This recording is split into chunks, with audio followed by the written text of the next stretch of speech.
जय हिंद दोस्तों। चलिए दोस्तों बात करते हैं इस एक और क्वेश्चन के बारे में। इस क्वेश्चन में एग्जामिनर ने कहा है Ram deposit a certain some of money in a company at 12% per annum simple interest for 4 year and deposit equal amount in a fixed deposit in a bank for 5 year at 15% per annum simple interest.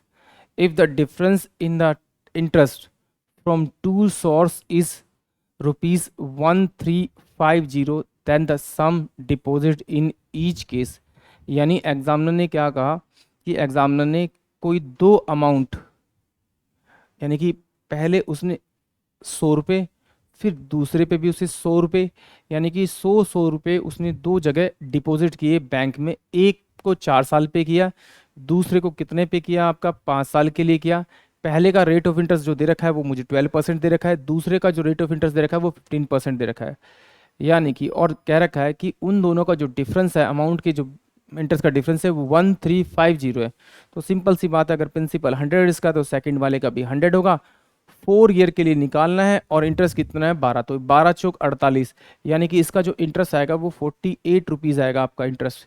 दूसरे वाले का निकालेंगे, कितना है 5 year के लिए है और 15 रुपीज़ है, तो 15×5 = 75 यानी 75 रुपीज़। इसका इंटरेस्ट कितना आएगा 75 रुपीज़।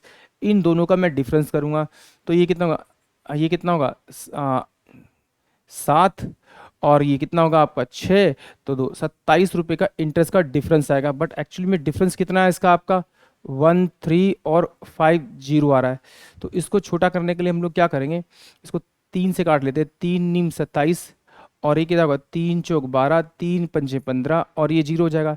तो 9×1 = 9, 9×5 = 45, यानी इस एक को 50 बनाने के लिए मुझे 50 से मल्टीप्लाई करना पड़ेगा। जिससे आप इसे मल्टीप्लाई कर दीजिए उसी से आप इसे मल्टीप्लाई कर दीजिए, यानी कि जो अमाउंट होगा, इक्वल अमाउंट, वो 5000 रुपीज़ होगा। यानी कि ऑप्शन जो इसका डी होगा वही आपके लिए